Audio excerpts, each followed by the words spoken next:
روزی روزگارید درخت سیب بزرگی در یک روستا وجود داشت.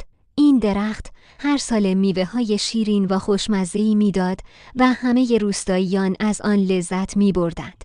یک پسرک کوچک همیشه زیر این درخت بازی می‌کرد و از میوه‌های آن می‌خورد. او و درخت بهترین دوست بودند. سالها گذشت و پسرک بزرگ شد.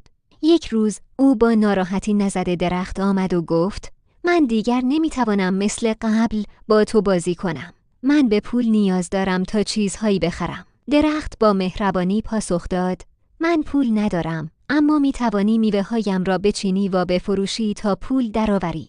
پسرک خوشحال شد و همه میوه‌ها را چید و فروخت. چند سال بعد پسرک دوباره برگشت. این بار او گفت: من می‌خواهم خانه‌ای برای خودم بسازم، اما چوب ندارم. درخت پاسخ داد: من چوب ندارم، اما می‌توانی شاخه‌هایم را ببری و از آنها برای ساختن خانه‌ات استفاده کنی. پسرک شاخه‌ها را برید و خانه‌اش را ساخت. سالها بعد پسرک که حالا مردی پیر شده بود دوباره نزد درخت آمد.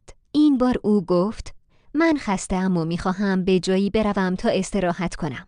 درخت با لبخندی گفت: من میوه‌ای ندارم که به تو بدهم، شاخه‌ای ندارم که روی آن بنشینی، اما می‌توانی از تنه من به عنوان صندلی استفاده کنی و استراحت کنی. مرد پیر روی تنه درخت نشست و آرام گرفت. این داستان به ما یادآوری می‌کند که والدین، دوستان و عزیزان ما همیشه مانند آن درخت هستند. آنها بدون هیچ چشم داشتی به ما عشق می‌ورزند و هرچه دارند به ما می‌دهند، حتی اگر خودشان چیزی نداشته باشند. قدر آنها را بدانیم و هرگز فراموش نکنیم که عشق و فداکاری آنها بی‌نظیر است.